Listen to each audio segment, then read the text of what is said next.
A good like 3, almost 4 years. That's what it was. It was every day without missing a single upload. Even if I went on a vacation, trip, this and that, just every day. Because if I didn't do that, I don't think I would be where I'm at. If I do this every day, there's no way it's not gonna work.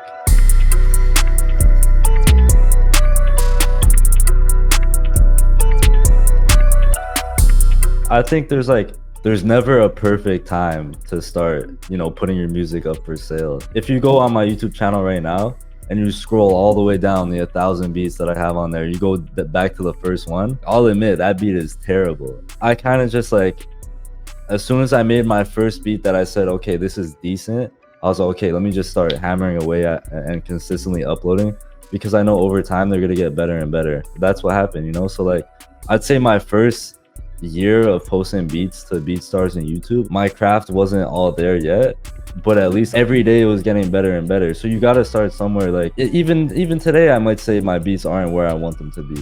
Learn something new every day. So you just got to say, okay, I'm gonna do it right now, and this is what I'm gonna do.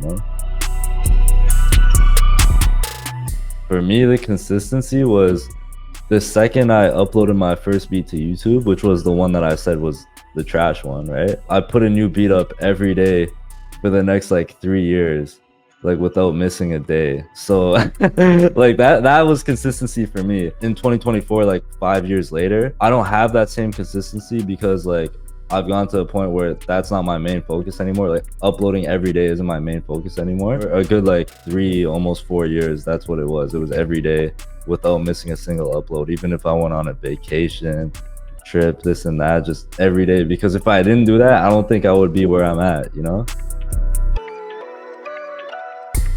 I always tell every producer to move like an artist rather than just a producer. And what I mean by that is, if you ever notice artists, musical artists, like singers and rappers and stuff like that, their Instagram and their pages and social media are so tactical. Say they have an album planning to release a month from now, they're gonna drop a single, they're gonna drop music videos, they're gonna start doing interviews and podcasts and stuff like that. They're gonna have all this content and stuff planned out for that big release, which is their album, right?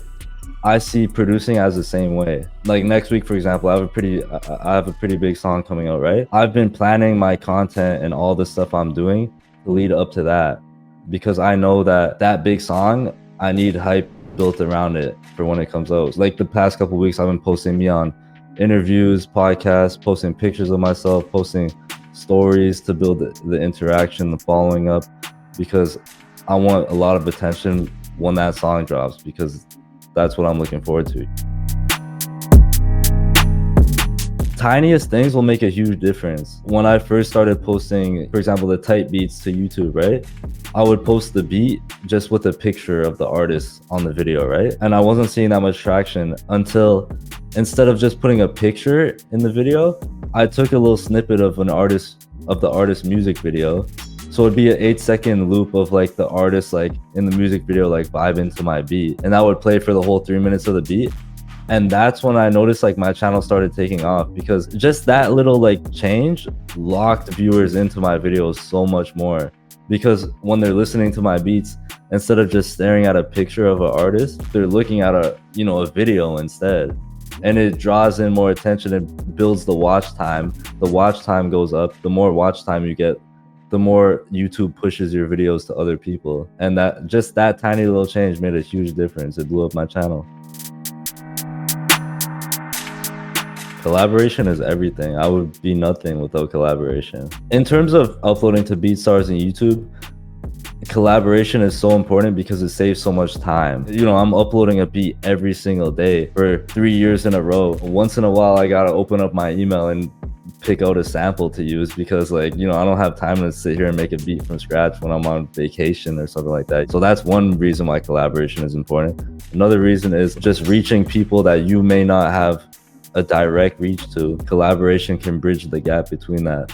For example, my song with Lil Durk, Rob 49 and Lil Durk, I did that with my bro DJ FMCT. He's Lil Durk's producer. He's signed to Lil Durk. So I basically sent him a sample and he made the beat on it, and that's how we got the song. Without him in the middle, I wouldn't be able to have that connection and the opportunity to work with Lil Durk. So it's that network, the network of people you have around is everything.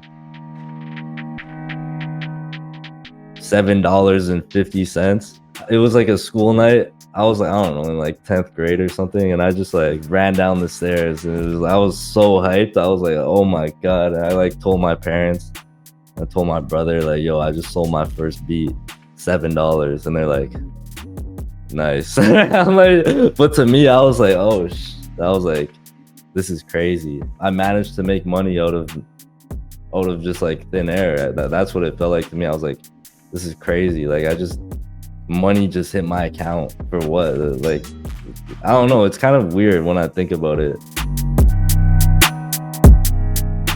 I'm kind of 50-50 with it. You know, I have a couple beats on YouTube that are like insanely popular, you know, like 5 million views, 3-4 million views. When it comes to stuff like that, like beats like that, like you do not want to sell those exclusively, because those are racking up like serious money, like tens of thousands of dollars in leases, you know? Say I were to sell that beat for $2,000 exclusively, yeah, I get $2,000, like, but you know, if I just waited like a year, I could have made like $15,000 just selling it, you know, MP3 leases, this and that, right? The only time where like I would budge on an exclusive offer for a beat of that like standard, like something that popular and selling like that, would be like if it's an artist that I really like, because at the end of the day, I'm doing this for the music. And say like Future, or you know, some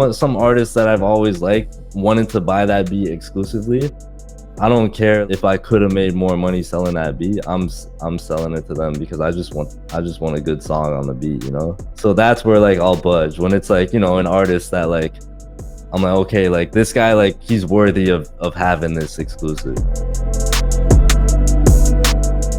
When I first started making real sales, like real deal money, I was like 17. Of course, I had to go through my mistakes, because that's how you actually learn. You know, I'm 21 now.